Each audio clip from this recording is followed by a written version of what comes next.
Hello everyone, welcome to Medigy. My name is Mandavi Dubey. So student, आज आपके लिए आज इन्फॉर्मेशन आई है वो एनबीसीसी की तरफ से आई है। नवरत्न सीपीएसई है ये, इंडिया लिमिटेड। अगर हम यहाँ पे बात करें, शेड्यूल ए में आती है premier government of India Navratna public sector enterprises, जो कि ministry of housing and urban affairs के अंडर वर्क करती है। अगर हम यहाँ पे बात करें स्टूडेंट्स, तो यहाँ पर इन्होंने वेरियस पोस्ट के लिए अपनी वैकेंसीज निकाली है।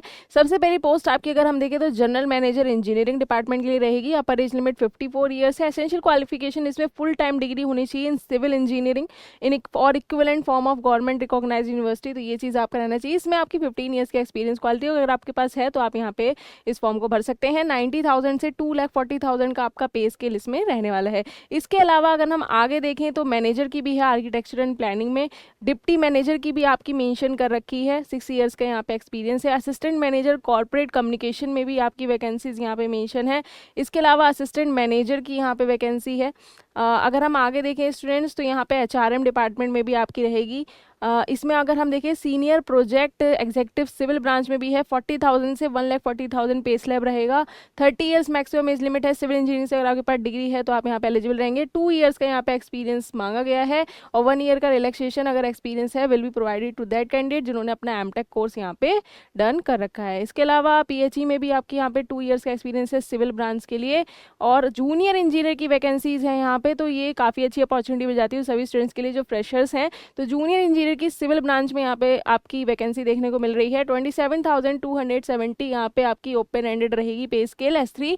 28 ईयर्स आपका मैक्सिमम एज लिमिट है। 3 ईयर्स का फुल टाइम डिप्लोमा होना चाहिए सिविल इंजीनियरिंग में, तो आप यहाँ पे एलिजिबल रहेंगे विद 60% मार्क्स। इसके अलावा इलेक्ट्रिकल में भी है, तो इलेक्ट्रिकल स्ट्रीम से अगर आपने कर रखा है डिप्लोमा तब भी आप यहाँ पे एलिजिबल रहेंगे। And there is no need for any experience, यहाँ पे एक्सपीरियंस की कोई भी ज़रूरत नहीं है, नील लिखा गया है। मैकेनिकल, इलेक्ट्रिकल और सिविल तीनों ही ब्रांचेस की जूनियर इंजीनियर की वैकेंसी इसमें अवेलेबल है, तो आप इसमें अप्लाई कर सकते हैं। और इसके अलावा यहाँ पे जनरल इंस्ट्रक्शंस है। इसकी जो डेट है 6/3/2026 से ये ऑनलाइन रजिस्ट्रेशन स्टार्ट हो जाएंगे और जो इसकी लास्ट डेट रहेगी वो 5/4/2026 रहेगी। तो इसकी लास्ट डेट से पहले आप इस फॉर्म को ज़रूर फिल कर लेंगे। इसके अलावा अगर हम देखें स्टूडेंट्स, तो पेमेंट और एप्लीकेशन फीस अगर हम देखें तो 1000 रुपीज़ आपकी रहने वाली है। और SC ST PWD और डिपार्टमेंटल कैंडिडेट्स को कोई भी फीस देने की नीड यहाँ पे नहीं है। सिलेक्शन प्रोसीजर अगर हम देखें तो यहाँ पे पर्सनल इंटरव्यू रहेगा और E6 वालों के लिए, और E3 E2 E1 के लिए आपका CBT एंड पर्सनल इंटरव्यू रहेगा। अगर हम जूनियर इंजीनियर की बात करें S3 वालों की, तो कंप्यूटर बेस्ड टेस्ट आपका यहाँ पे कंडक्ट कराया जाएगा। इसके अलावा जनरल इंस्ट्रक्शंस यही हैं कि आप जब भी अपना फॉर्म फिल करें उसमें सारे डॉक्यूमेंट्स वगैरह सारी चीज़ें केयरफुली फिल करें, जिससे बाद में आपको कोई भी प्रॉब्लम ना हो। होप से स्टूडेंट ये इन्फॉर्मेशन आपके लिए काफ़ी ज़्यादा बेनिफिशियल रही होगी। और if you have any other doubt please do comment in the comment box. Thank you so much, take care, stay tuned.